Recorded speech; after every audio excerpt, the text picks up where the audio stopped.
Hey guys, it's Sean. And Abby with RecPro.com. And today we're going to talk about 4 tips to staying dry while camping.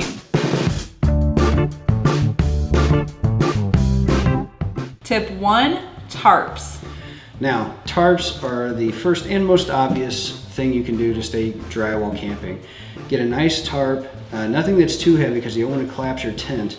And all you do is you can either drape it over the tent like a covering like this, or put it right on your tent, and then you use paracord and stakes to nail it into the ground in case you have some wind during the night.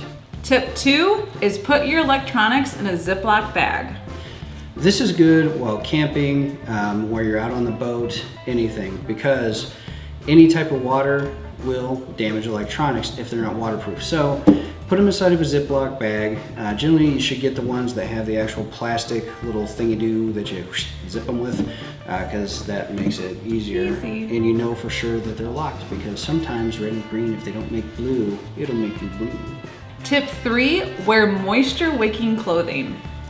Now, moisture wicking clothing is actually becoming pretty common with apparel out in the world today, because people realize that it keeps the sweat off of you, and if it gets wet, it dries up quickly.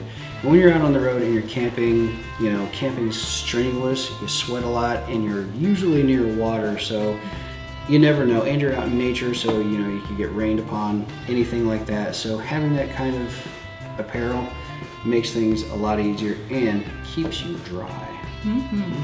And tip number 4 is actually a hint. Collect rainwater. Now you might be thinking, what does this have to do with keeping me dry? Here's the thing. When you're out in the wilds, yeah, your RV may have your fresh water supply, but you always want to make best use of your materials. So if you put up a tarp and you can channel the rainwater to a focused point and put a bucket underneath it, that's fresh water for you to collect. So always try to take advantage of the things that you're doing when you're out camping, and when you're covering items, especially with tarps, otherwise direct that rainwater into a fresh water supply. Thanks again for watching, and please subscribe below. Oh, that's where it is.